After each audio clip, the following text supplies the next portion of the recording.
Kids may not always listen to what we say, but they almost always notice what we do. And when it comes to learning, that's a big deal. Because whether you're a parent, a teacher, or someone who spends time around kids, there's something powerful you can pass on, without ever giving a lecture. It's the habit of lifelong learning. And today, we're going to explore how modeling learning as an adult isn't just good for your brain.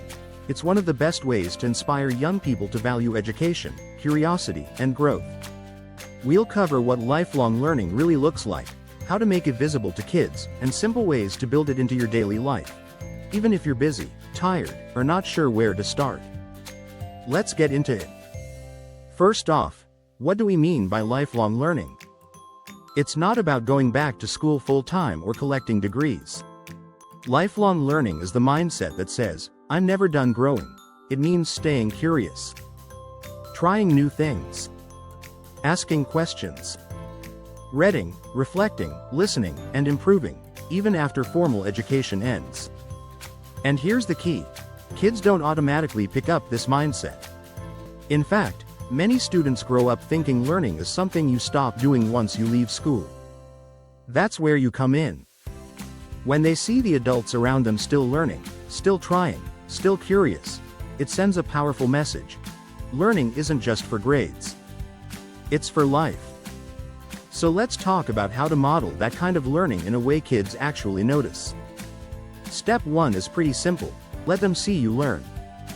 Think about it. When was the last time a child saw you read a book that wasn't for work? Watch a documentary instead of a show? Ask a "how does that work?" question out loud? Struggle with something new, and keep going? These little moments send big signals. When kids see you learning something, anything, they start to see learning as normal, as expected, as cool, even. You don't have to make a big speech about it. Just live it out loud. Try saying things like, "I've always wanted to learn a few words in French. Want to try with me? I messed this up the first time, but I'm going to figure it out. This article really made me think. I never saw it that way before." You're not pretending to be perfect. You're showing them the process. And that's where the magic happens. Now, here's another big one. Talk about your mistakes. This might sound scary, but it's actually one of the most powerful things you can do. A lot of kids grow up thinking that smart people don't mess up.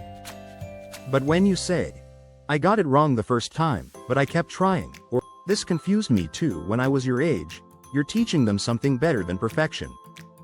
You're teaching them resilience.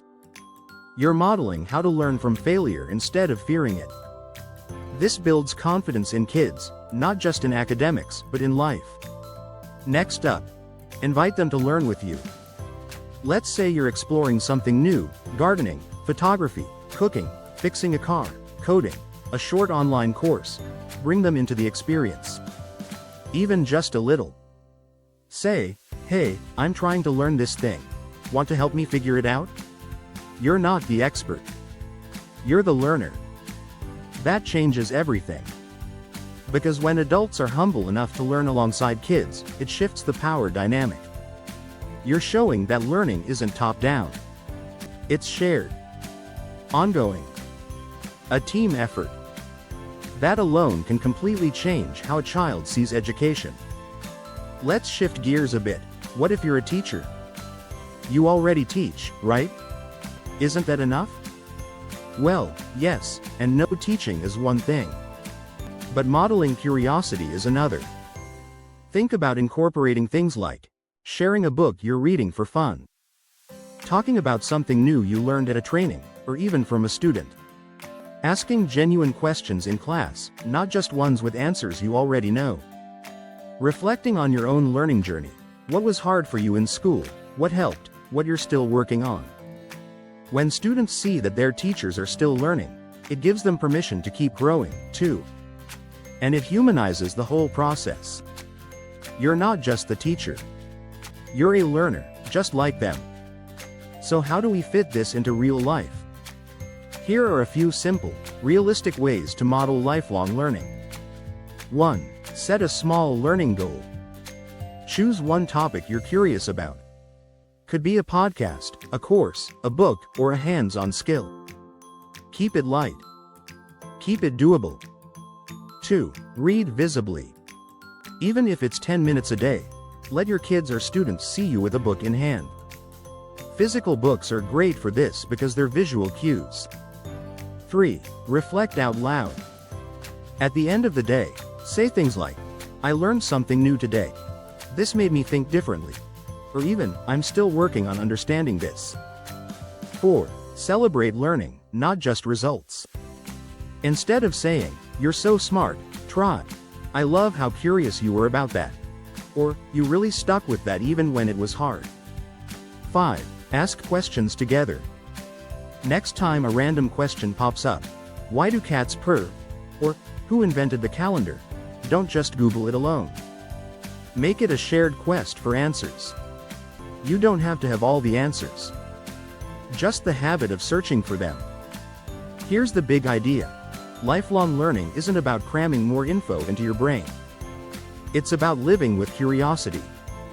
And when young people see adults doing that, reading, asking questions, trying, failing, reflecting, they start to understand that learning isn't a school thing. It's a life thing. And honestly, that lesson might matter more than anything they learn in class. So whether you're a parent, a teacher, or just someone who cares about kids, keep learning out loud. Let them see you grow. Let them hear your questions. Let them walk with you as you figure things out. Because the best way to raise lifelong learners is to become one yourself. If this video resonated with you, go ahead and give it a like. Share it with a parent, teacher, or friend who's walking this path, too. And hit that subscribe button, because around here, we're all still learning. Thanks for being here. I'll see you in the next one.